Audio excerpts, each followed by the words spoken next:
السلام علیکم ورحمۃ اللہ وبرکاتہ۔ امید ہے آپ سبھی حضرات خیر و عافیت سے ہوں گے۔ معزز ناظرین، دنیا کے اندر جتنے بھی واقعات ہو رہے ہیں یا ہو چکے ہیں یا فیوچر میں مستقبل میں ہوں گے، ان میں کچھ نہ کچھ اللہ کی مصلحت ضرور ہوتی ہے۔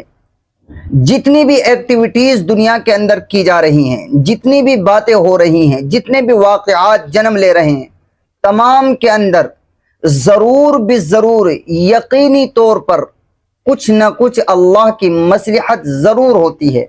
اب چاہے وہ مصلحت ہماری عقل میں آئے یا نہ آئے، یہ کوئی میٹر نہیں کرتا، ڈزن میٹر۔ یہ بات کوئی میٹر نہیں کرتی، یہ بات کوئی اہمیت نہیں رکھتی کہ اگر کوئی واقعہ ہے اس کی مصلحت ہماری عقل میں نہ آئے تو ہم اس واقعے کا انکار کر دیں۔ نو، ڈزن میٹر، یہ کوئی مسئلہ نہیں ہے۔ بلکہ سیدھا اور صاف عقیدہ ہمارا یہ ہے کہ کائنات میں اس دنیا کے اندر جو بھی ایکٹیویٹیز ہو رہی ہیں، جو بھی واقعہ جنم لے گا، جو بات بھی ہو رہی ہے، جو کام بھی ہو رہا ہے، جو عمل بھی ہو رہا ہے، اس کے اندر ضرور بھی ضرور اللہ کی کچھ نہ کچھ مصلحت پنہا ہے، پوشیدہ ہے۔ اب وہ کیا ہو سکتی ہے؟ بعض مرتبہ انسان کو اس مصلحت کا پتہ لگ جاتا ہے اور بعض مرتبہ انسان کو پتہ نہیں لگتا۔ میں اس کو سمجھانے کے لیے ایک واقعہ آپ کو سناتا ہوں۔ تفسیر کبیر، تفسیر کی کتاب ہے، اس کے اندر تفسیر ابن کبیر کے جو اوتھر ہیں، مصنف ہیں، انہوں نے لکھا ہے الحمدللہ رب العالمین کی تفسیر میں ایک واقعہ، وہ واقعہ میں آپ کو سناتا ہوں اور اس ویڈیو کا اینڈ ہو جائے گا۔ واقعہ یہ ہے کہ بغداد کے اندر جو دریائے دجلہ ہے، اس دریائے دجلے کے کنارے پر ایک بزرگ جا رہے تھے۔ وہ بزرگ کہتے ہیں کہ میں نے اس دریائے دجلہ کے کنارے پر ایک بچھو کو جاتے ہوئے دیکھا۔ اب میں نے یہ سوچا، میری عقل نے یہ کہا کہ یہ جو بچھو جا رہا ہے یہ بھی ضرور کسی کام سے جا رہا ہوگا۔ اللہ تعالیٰ نے اس کی بھی کہیں نہ کہیں کچھ ڈیوٹی یا کچھ کام اس کا فکس کر رکھا ہوگا، کیونکہ ہمارا عقیدہ ہے ہر مسلمان کا کہ کائنات کا ایک پتا بھی اللہ کی مرضی کے بغیر نہ چلتا نہ ہلتا۔ تو اب وہ بزرگ کہتے ہیں کہ میں اسی بات کو سوچ کر اور میں اس بچھو کے پیچھے لگ گیا کہ دیکھوں آج یہ کہاں تک جائے گا اور کس لیے جا رہا ہے، کہ میں اس کی تلاش میں اس کے پیچھے لگ گیا۔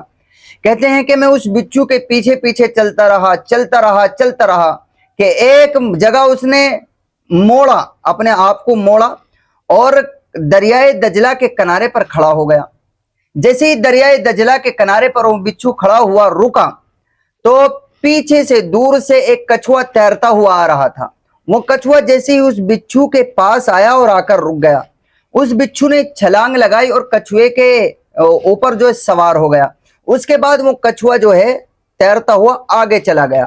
وہ بزرگ کہتے ہیں کہ میں نے سمجھا کہ اللہ نے اس کچھوے کو اس بچھو کے لیے کشتی بنا کر بھیجا ہے۔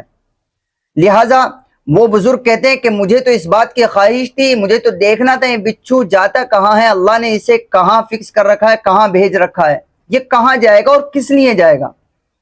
وہ بزرگ کہتے ہیں کہ میں نے جو ہے ایک چھوٹی سی کشتی لی، میں بھی اس کچھوے کے پیچھے ہو لیا۔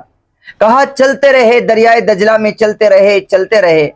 آخرکار ایک جگہ جا کر وہ کچھوا جو ہے سائٹ لگا، کنارے لگا، اور جیسے ہی کنارے پر لگا وہ بچھو کچھوے کے اوپر سے کودا اور چلنے لگا۔ وہ بزرگ کہتے ہیں میں نے بھی اپنی کشتی کنارے لگائی اور میں بھی کشتی سے اترا اور چلنے لگا بچھو کے پیچھے۔ آگے کہتے ہیں کہ تھوڑی دور چلنے کے بعد ایک آدمی سویا ہوا تھا کسی درخت کے نیچے، اور اس سوئے ہوئے آدمی کے سر پر ایک ناگ، ایک سانپ اپنا پھنا اٹھائے ہوئے کھڑا تھا، اور قریب تھا کہ وہ سانپ اس سوئے ہوئے آدمی کو ڈس لے اور اس کی جان چلی جائے۔ جیسے ہی وہ بچھو اس کے پاس پہنچا تو وہ بچھو فوری طور پر اس سانپ کے اوپر کو کود کر پڑا، جس کی وجہ سے وہ سانپ بھگ گیا اور اس انسان کی جان بچ گئی۔ اب تھوڑی دیر میں اس سوئے ہوئے انسان کی جو ہے آنکھ کھلتی ہے۔ بچھو قریب سے گزر ہی رہا تھا، کیونکہ وہی تھا تو وہیں سے گزر رہا تھا۔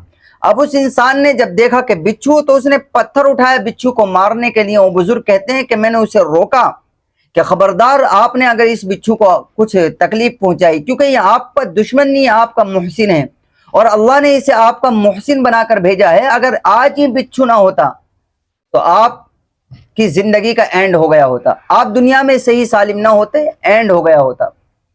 اس واقعے سے پتہ لگتا ہے، اس واقعے سے بات سمجھ میں آتی ہے کہ کیڑے مکوڑے، دنیا کی جتنی بھی چیزیں ہیں، دنیا کی جو بھی ایکٹیویٹیز ہو رہی ہے، اس کے اندر ضرور بھی ضرور اللہ کی کچھ نہ کچھ مصلحت ہے، اور وہ اللہ کی مرضی سے ہو رہی ہے۔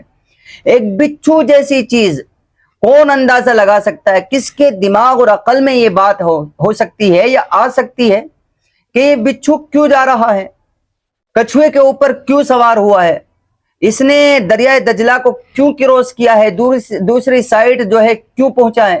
کون اندازہ لگا سکتا ہے؟ کسے یہ معلوم تھا کہ یہ ایک شخص کی جان بچانے کے لیے جا رہا ہے جس کے اوپر اژدہا ناگ مسلط ہے؟ اندازہ نہیں لگایا جا سکتا۔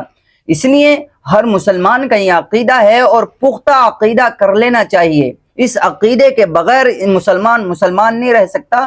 وہ عقیدہ یہی ہے کہ دنیا کے اندر جتنی بھی ایکٹیویٹیز ہوتی ہیں، دنیا کے اندر جتنے بھی کام ہوتے ہیں، وہ تمام کے تمام اللہ کی مرضی اور اللہ کی مصلحت سے ہوتے ہیں۔